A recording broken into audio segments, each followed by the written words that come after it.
Halo teman-teman, ketemu lagi bareng aku di channel Linda Wahyu. Nah, di video kali ini aku bakalan bahas atau ngasih tips ke kalian 6 cara mengatur keuangan ibu rumah tangga agar hemat dan seimbang. Nah, apa kalian pengen mengatur keuangan keluarga dengan lebih efektif lagi?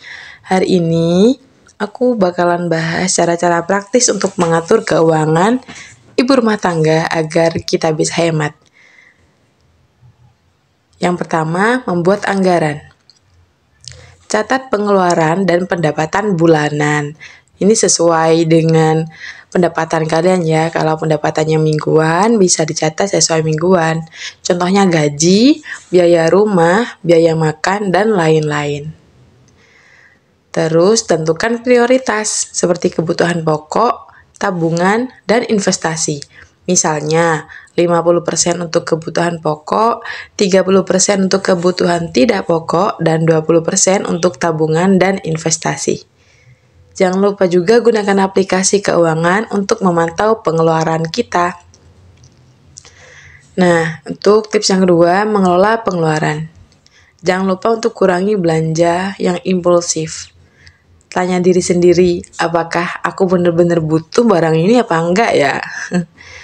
Terus jangan lupa beli barang-barang yang dibutuhkan aja. Hindari barang-barang yang sama sekali nggak berguna atau hanya sekedar lucu atau ikut-ikutan tren aja. Itu jangan ya teman-teman. Jangan lupa juga manfaatkan diskon dan promo. Dan hindari hutang konsumtif. Sekarang banyak sekali kayak hutang-hutang itu bisa dijangkau dengan cara yang mudah kayak pay later gitu ya teman-teman.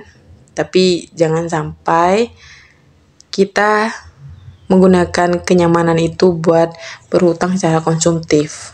Nah, untuk tips yang ketiga, membangun tabungan. Ini terutama untuk yang belum pernah nyoba nabung, coba deh buka rekening tabungan, pilih bank yang aman dan nyaman buat kalian, sesuai pilihan kalian masing-masing.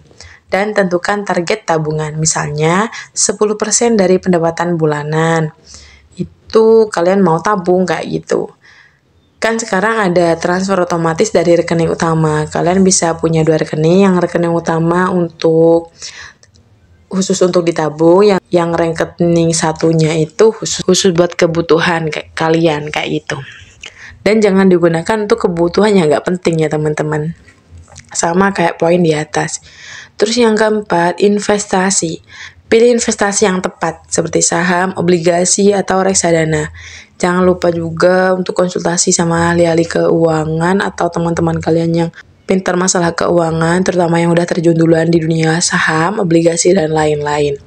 Mulai dengan investasi kecil-kecilan kayak logam mulia, kayak investasi si reksadana pasar uang, kayak gitu ya teman-teman. Dan pantau perkembangan investasi, kan sekarang sudah mudah gitu ya teman-teman. Kita di satu aplikasi juga bisa dapat pantau perkembangannya. Tips yang kelima, mengelola hutang. Untuk yang punya hutang, catat semua hutang kalian, kemudian prioritaskan pembayaran hutang. Kalau yang ada bunganya ini lebih dianjurkan sih bayar yang ada bunganya dulu. Bayar hutang dengan bunga yang tertinggi terlebih dahulu. Dan jangan pernah membuat hutang baru ya teman-teman. Untuk kita yang punya hutang, semoga segera Allah bantu untuk melunaskan. Dan semoga lunasnya dengan tidak cara berhutang lagi.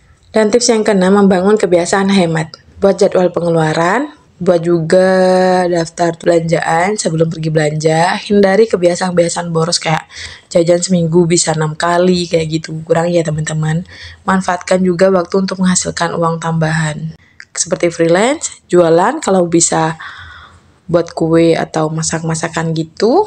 Dan jangan lupa libatkan keluarga dalam pengambilan keputusan keuangan. Karena ini penting banget untuk dibahas bareng keluarga, terutama untuk kalian yang udah punya pasangan. Nah, mengatur keuangan ibu rumah tangga itu tidak sulit kalau kita punya rencana dan punya target yang tepat. Ingatlah untuk membuat anggaran, mengelola pengeluaran, membangun tabungan, berinvestasi, mengelola hutang, dan membangun kebiasaan yang hemat. Oke teman-teman, itu aja dari aku. Terima kasih sudah menonton channel aku. Jangan lupa like, komen, dan subscribe. Dan untuk konten-konten menarik lainnya dan tips-tips yang lainnya, semoga bermanfaat. Sampai jumpa lagi di video